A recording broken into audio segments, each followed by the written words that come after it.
Big Boss Malayalam season 7 ticket ഫിനാലയുടെ 4ാമത്തെ task Bigg Boss കൊടുത്തിരിക്കുകയാണ്.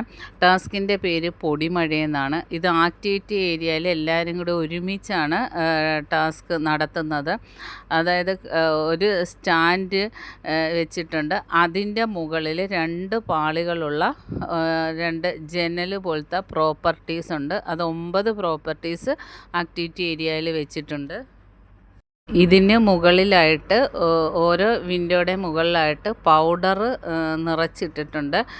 ഈ ജനൽ പാളികളുടെ കളർ അനുസരിച്ചുള്ള ചാവികൾ 110 ചാവികളുടെ ഇടയിൽ നിന്നും കണ്ടുപിടിച്ച് ഈ ചാവി എടുത്ത് ഈ സ്റ്റാൻഡിൻ്റെ മുകളിൽ കയറിയിട്ട് ഒരു കൈ കൊണ്ട് ജനൽ പാളികൾ തുറന്നിട്ട് മറ്റേ കൈ കൊണ്ട് അത് താങ്ങി നിർത്തണം.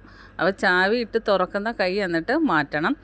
പിന്നെ ആ ജനൽപ്പാളി താങ്ങി നിർത്തേണ്ടത് ഒരു കൈ കൊണ്ടായിരിക്കും.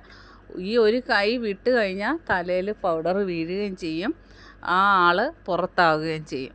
പിന്നെ പറഞ്ഞിരിക്കുന്ന ബിഗ് ബോസ് അവിടെ ഒരുപാട് ബോളുകളുണ്ട്.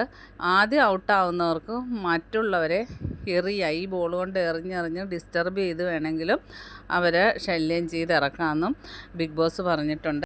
ഇങ്ങനെ ഒരുപാട് നേരം കൈ ഹോൾഡ് ചെയ്ത് പിടിക്കുന്ന ആൾക്ക്, ഏറ്റവും ലാസ്റ്റ് വരെ പിടിക്കുന്ന ആൾക്ക് 9 പോയിൻറ്റും ആദ്യം ഔട്ടാവുന്ന ആൾക്ക് 1 പോയിൻറ്റും എന്ന ക്രമത്തിലാണ് പോയിൻ്റ് നൽകുക എന്ന് പറഞ്ഞിട്ടുണ്ട്. അങ്ങനെ ടാസ്ക് ആരംഭിച്ചിരിക്കുകയാണ്. ആദ്യം തന്നെ ഷാനവാസ് പുറത്തായിട്ടുണ്ട്. അതിനുശേഷം അനീഷ് പുറത്തായിട്ടുണ്ട്. അത് കഴിഞ്ഞ് നെവിൻ പുറത്തായിട്ടുണ്ട്. പിന്നെ ആദില പുറത്തിറങ്ങിയിട്ടുണ്ട്. എന്നിട്ട് ഇവർ ബോളെടുത്ത് മറ്റുള്ളവരെ ഡിസ്റ്റർബ് ചെയ്തുകൊണ്ടിരിക്കുകയാണ്. ബാക്കി അപ്ഡേറ്റുമായിട്ട് വീണ്ടും കാണാം. എൻ്റെ ചാനലൊന്ന് സബ്സ്ക്രൈബ് ചെയ്യണം.